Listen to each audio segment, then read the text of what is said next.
climate, but it's very pretty out here. July 20th, 1969.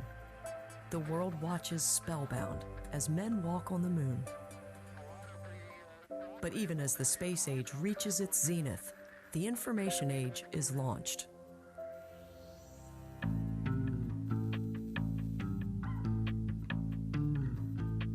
Months after Apollo 11, on the campus of UCLA, the greatest communications revolution in history is born.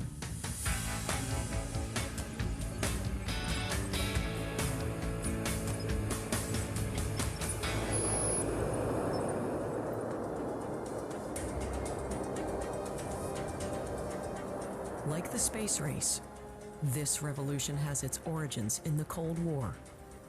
America is stunned in 1957 when the Soviet satellite Sputnik circles the globe. A man-made celestial body for the first time in history overcame terrestrial gravity and flew into space.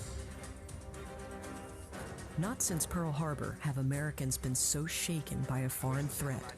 Many fear a nuclear assault from space. Round and round the globe at 18,000 miles an hour, bleep bleeping to Moscow and the world.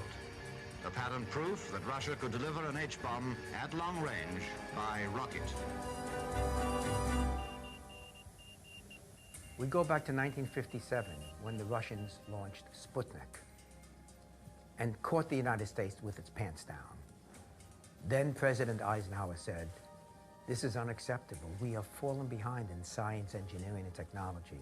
I shall propose a program of action. Eisenhower creates ARPA, the Advanced Research Projects Agency.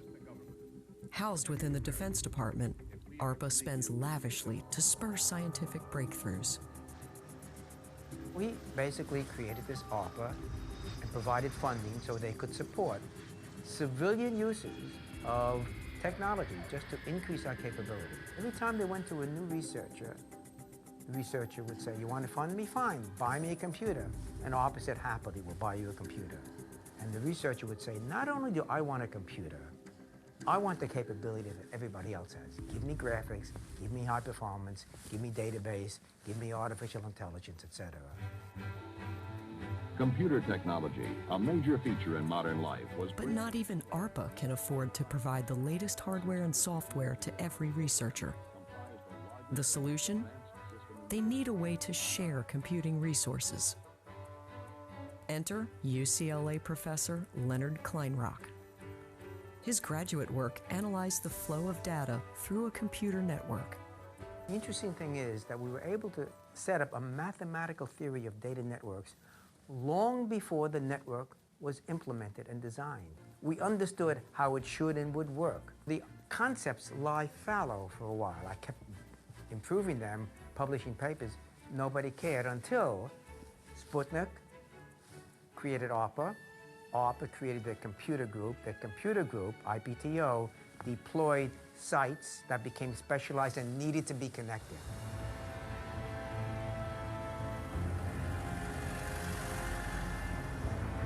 The Cold War runs rampant with fear and paranoia.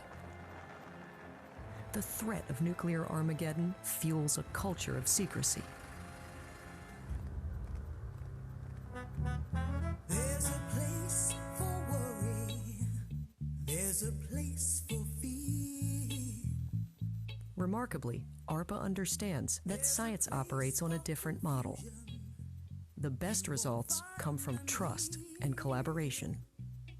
ARPA would come to a researcher, a trusted researcher, someone they had confidence in, and say, "Here's a pile of money. Reach beyond your grasp. Go for the high risk, high payoff. If you fail, it's okay. Don't fail all the time, but it's okay to fail. If you're not failing, you're not trying hard enough." So the culture, the way ARPA presented their funding philosophy was one of open, shared, flexibility, trust. Now, when that kind of money came to principal investigators like myself, what did I do with the money?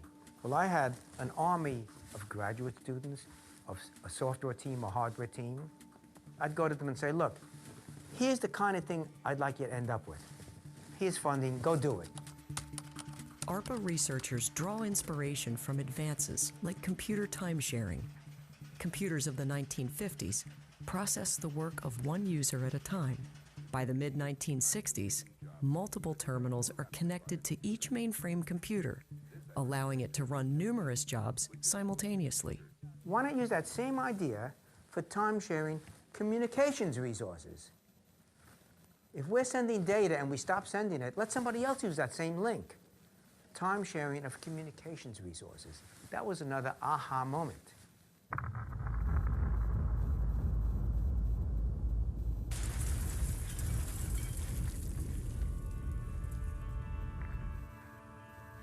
Engineer Paul Barron takes the concept a step further. He devises a way for American officials to maintain communications in the aftermath of a nuclear attack. He tried to design a network very much along the lines I was thinking of, which allowed messages to go hop, hop, hop across the network without dedicated paths, and such that, in my design and in his, if any node got broken or any link got destroyed, the network would still function. Barron's system contains no centralized switching station. It operates even if many of its links are destroyed. And he develops the concept of dividing messages into packets, small bits of data that move separately along the best available route, then rejoin at the destination.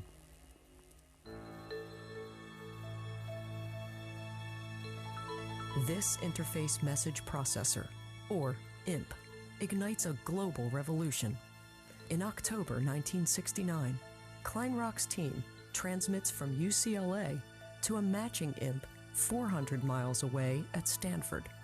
We were in the room here, and all you have to do to log in to the SRI host is type LOG.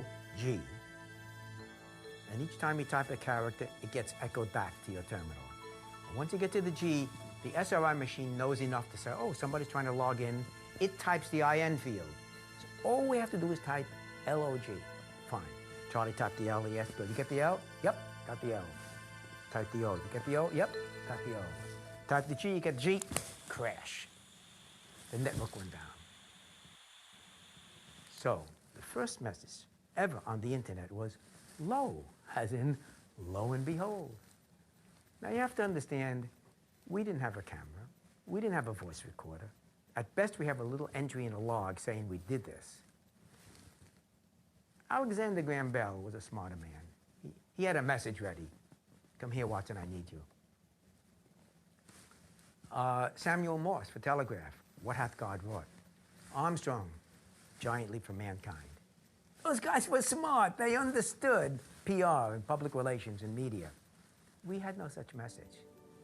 On the other hand, the message we ended up with, which was LO, low, is perhaps the most prophetic, most powerful, most succinct message you can imagine. And it was the first message of the internet, and that happened in late October from here. In fact, it was October 29th, 1969 at 10:30 at night. And there's the physical 4 square feet where the imp was sitting, the packets which were sitting. Now, how many revolutions do you know where you can say the exact minute it started and the exact 4 square feet where it began?